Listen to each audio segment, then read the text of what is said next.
आज मैं कंपेयर करने वाला हूँ पाकिस्तान की दो hottest SUVs GWM tank 500 PHEV 2026 model और फिर लैंड क्रूजर ZX V8। ये दोनों ही गाड़ियां पाकिस्तान की हॉटेस्ट एसयूवीज हैं, लेकिन इस गाड़ी ने पाकिस्तान में इन सबको तुम के रख दिया है और मोस्टली लोग इस गाड़ी को कंपेयर करते हैं V8 से, क्योंकि फीचर्स, लग्जरी, स्पेक्स हर लिहाज से ये गाड़ी V8 तो क्या LC300 सीरीज से भी टक्कर लेती है।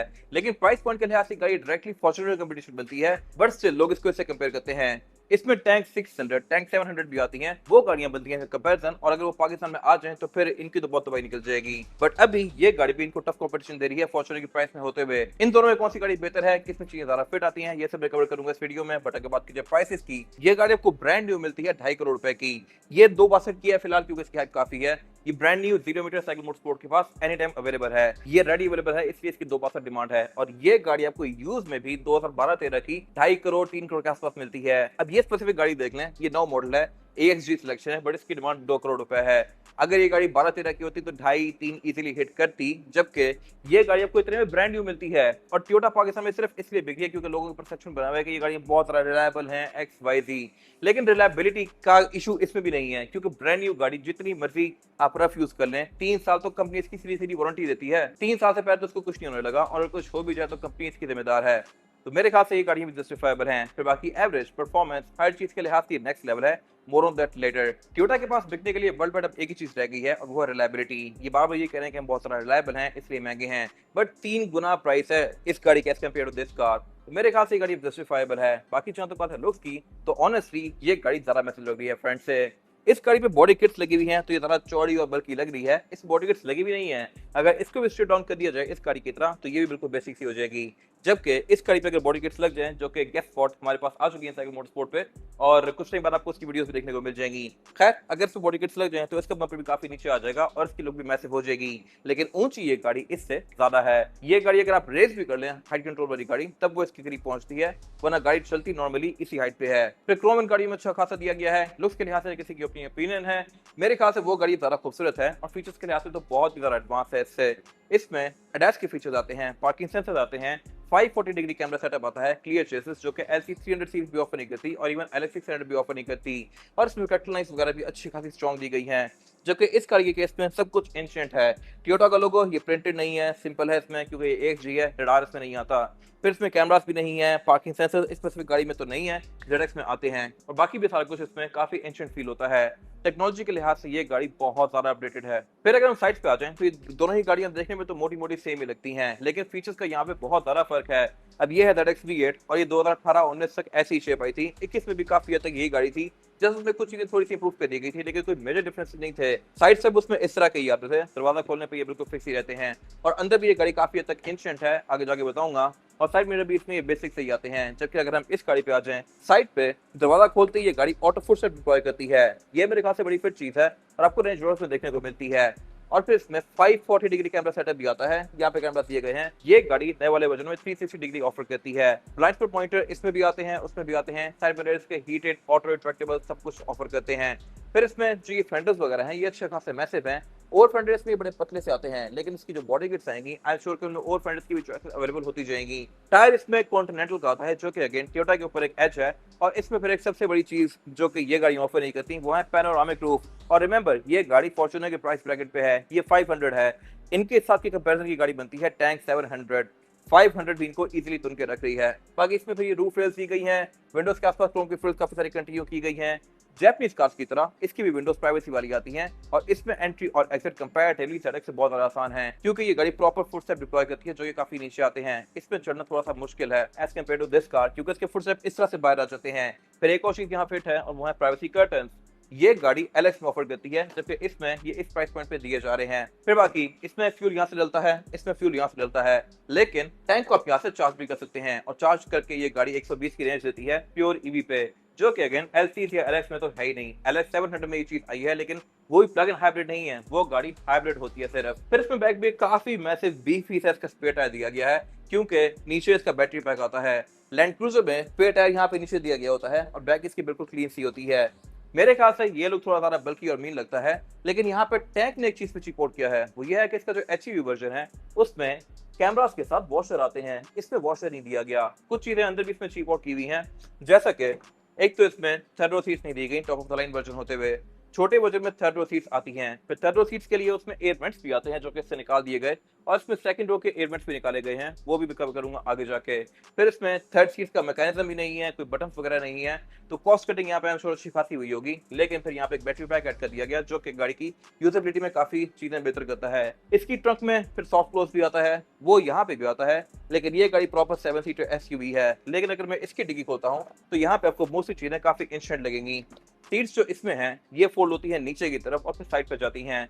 ये चीज बहुत पहले प्राडो में खत्म हो गई थी 2009 में ही, जबकि इसने 2021 तक ही चलाई है। टैंक में ऑन द अदर हैंड काफी कम पैसों में सीट्स जो है वो सिंकिंग वाली आती हैं, जैसा कि नई वाली लेक्सस के नई वाली लैंड क्रूजर में है। तो यहाँ वो गाड़ी नंबर ले जाती है। कोई भी ऐसी जगह नहीं है जहाँ पे वो गाड़ी पीछे रहती हो, हर चीज में वो गाड़ी नेक्स्ट लेवल है। टेल लाइट उसकी भी एलईडी में है, इसकी भी एलईडी में है, लेकिन ओवरऑल बैक पे जो बीफी बल्कि लुक है वो इस गाड़ी का है। टोयोटा में जो 70 सीरीज आती है उसकी नंबर प्लेट काफी हद तक इस तरह से अलग दी हुई होती है, इसमें भी अलग से दी हुई है। और बैक पे पार्किंग सेंसर्स कंटिन्यू करते हैं, व्हीकल टू लोड आता है, और वाइपर भी इसमें यहाँ पे दिया गया है ये हिडन लेकिन है। और अब आती है इंटीरियर पे। ये गाड़ी फॉर्च्यूनर से तो 1000 गुना बेहतर है, लेकिन V8 से भी बहुत ज्यादा बेहतर है। इवन 300 सीरीज को भी टक्कर देती है, और फीचर्स के लिहाज से इसका कोई मुकाबला नहीं। ये गाड़ी फ्रंट पे मसाजर सीट्स ऑफर करती है जो कि इवन रेंज रोवर में भी like top of line TRIMS में आती हैं। बैक पे भी इसमें मसाजर आते हैं। बैक पे मैंने रेंज रोवर में तो नहीं देखे, शायद होते हो, बट ऑटोबायोग्राफी मेरे पास खड़ी है उसमें तो नहीं है। खैर, इसकी मसाजिंग सीट में बहुत सारे फंक्शन आते हैं। कूल्ड है, स्टीयरिंग व्हील इसका हीटेड है, डैशबोर्ड में भी लाइटिंग कंटिन्यू करती है, मल्टीमीडिया स्क्रीन इसकी अच्छी खासी मैसिव है, और फीचर्स के लिहाज से भी बहुत सारा इक्विप्ड है।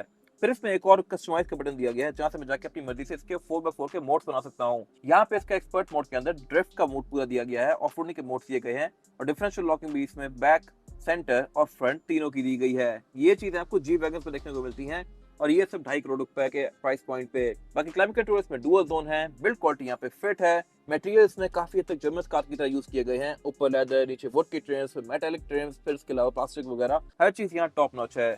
गेयर सेलेक्टर भी इसका BMW या ऑडी से इंस्पायर्ड है। इस तरह से कि इसका ये अनलॉक दबा के इसको इस तरह से गेयर में स्विच कर सकता हूँ, है भी इलेक्ट्रॉनिक। और पीछे भी इसका दिया गया है ड्राइव मोड सिलेक्टर। हर चीज की बिल्ड क्वालिटी यहाँ टॉप नॉच है, और ड्राइव मोड स्विच करने के साथ साथ इस गाड़ी का इंजन ऑन या ऑफ होता है। नॉर्मल पे इसका इंजन ऑफ हो जाएगा, स्पोर्ट्स पे गति इसका इंजन ऑन होगा। ये सारे स्विच के आपको वीड में देखने को नहीं मिलेंगे। वो जैसे ही आप ऑन करते हैं तो वो गाड़ी फ्यूल खाना शुरू करती है और पे खाई जाती है।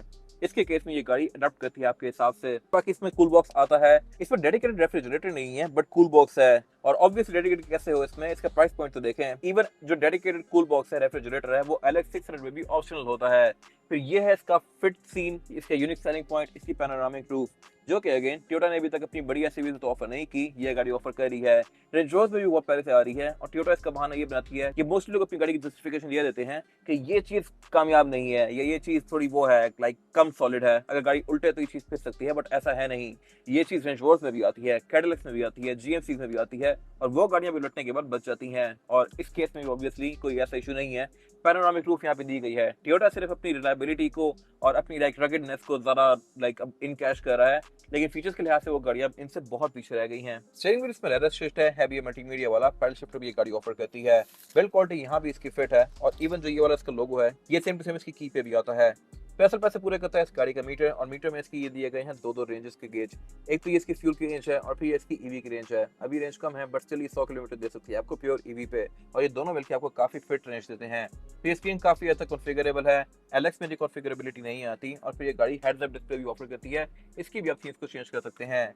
फिर इसमें ये लेक्सस की तरह की क्लॉक भी आती है जो रात के टाइम ग्लो करती है। फिर आते हैं बैक पे, यहाँ भी ये गाड़ी सही पैसे पूरे करती है। इस तरह से इसका जो ये सेंटर में कंट्रोल दिया गया है, इसको अगर मैं निकालता हूँ तो यहाँ ये प्रॉपर एक डेडिकेटेड स्क्रीन ऑफर करती है, जिससे मैं गाड़ी के मोस्टली फीचर्स को यूज कर सकता हूँ। क्लाइमेट कंट्रोल यहाँ से एडजस्ट कर सकता हूँ, इसमें कूलिंग सीट्स आती हैं वो भी आप यहाँ से ऑन ऑफ कर सकते हैं, और बैक पे इसमें मसाजेस भी आते हैं, सीट्स वेंटिलेटेड भी हैं। लेकिन अगर V8 की बात की जाए तो उसमें बैक पे सिर्फ सीट्स हीटेड आती हैं, वेंटिलेटेड भी नहीं है, ना ही उनमें मसाजर्स हैं। मसाजर तो मेरे ख्याल से बहुत ही कम गाड़ियों में आते हैं। इस गाड़ी में वैसे उल्टा सीन है, मोस्टली गाड़ियां बैक पे हीटेड सीट्स ऑफर करती हैं, लेकिन वेंटिलेशन नहीं होती। इसमें वेंटिलेशन है लेकिन हीटिंग नहीं है। कप होल्डर वगैरह इसके काफी प्रीमियम है, प्रॉपर यहाँ पे जोन दी गई हैं, और प्राइवेसी कर्टन्स भी हैं, और ये चीज आप V8 से एक्सपेक्ट नहीं कर सकते, और ये ऑफर कर रही है फॉर्च्यूनर के प्राइस पॉइंट पे। ये सारे शोज के आपको LX में मिलते हैं, लेकिन इवन उसमें भी ये स्क्रीन नहीं होती। आप अल्ट्रा लग्जरी वर्जन ले रहे हैं उसका तो फिर आपको ये सारे फीचर मिलेंगे, लेकिन वो गाड़ी 12 करोड़ से भी ऊपर होती है तो उसके पैसों में ये मेरे ख्याल से 4 से 5 गाड़ियां आ जाएंगी।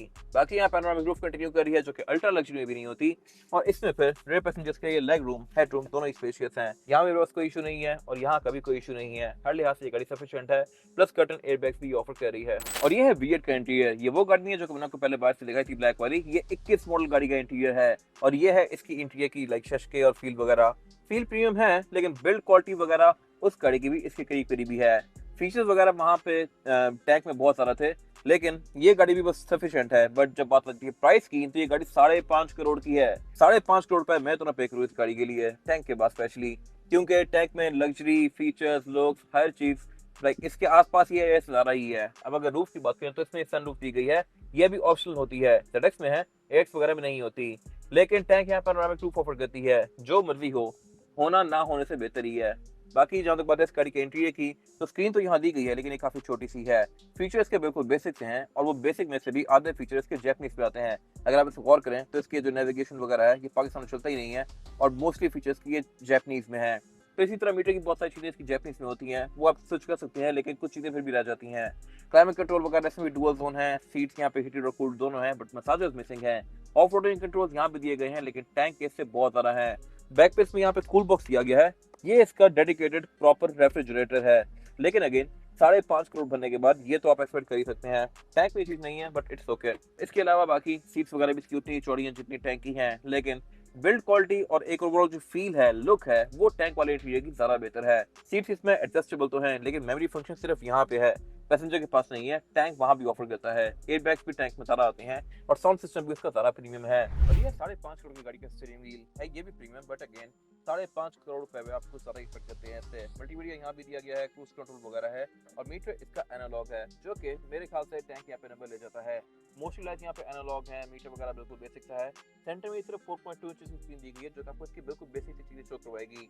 थीम्स ऑब्वियसली यहाँ पे चेंज नहीं हो सकती, जो आपको यहाँ शो हो रहा है बस ये इतना ही ऑफर कर रही है। हेड अप डिस्प्ले भी यहाँ पे नहीं है, तो टैंक के बाद ये गाड़ी तो मेरे लिए कंसीडरेबल ऑप्शन अब नहीं रही। और ये है रेयर पैसेंजर सीटिंग कैपेसिटी। यहाँ पे लेग रूम हेड रूम वगैरह उतना ही है, लेकिन अगेन यहाँ पे क्योंकि रूफ नहीं है तो ये गाड़ी बैक पे थोड़ी डल लग रही है।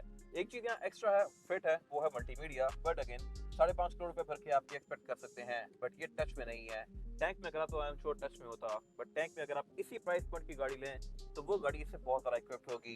बाकी फिर पैसेंजर्स के लिए 2 क्लाइमेट कंट्रोल की जोन दी गई हैं।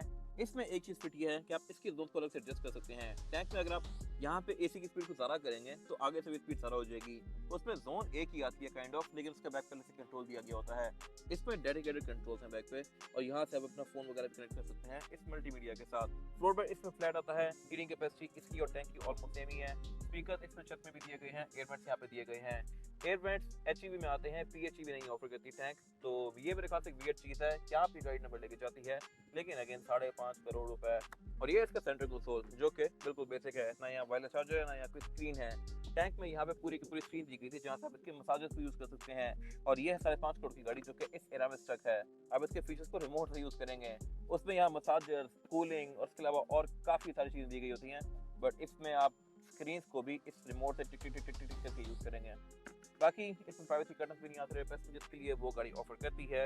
रेयर बेंचेस वगैरह फोल्डेबल हैं, बट इसकी थर्ड और सीट सिंकिंग वाली नहीं है, ये साइड पे फोल्ड होती हैं। और ये है इनके मेन डिफरेंशिएटिंग फैक्टर्स इन गाड़ियों के इंजन। ये गाड़ी आती है 4.6 litre V8 petrol naturally aspirated, जबकि ये गाड़ी आती है 2000 CC turbocharge plug in hybrid. Performance में जमीन आसमान का फर्क है। ये गाड़ी प्रोड्यूस करती है अराउंड 300 समथिंग हॉर्स पावर, ये प्रोड्यूस करती है 408 409 हॉर्स पावर, जो कि बहुत जबरदस्त फिगर है बॉडी साइज के लिहाज से। नई वाली लैंड क्रूजर और नई वाली LS का भी यही फिगर आता है, लेकिन अगेन वो गाड़ियां 6-6 7-7 करोड़ की हैं।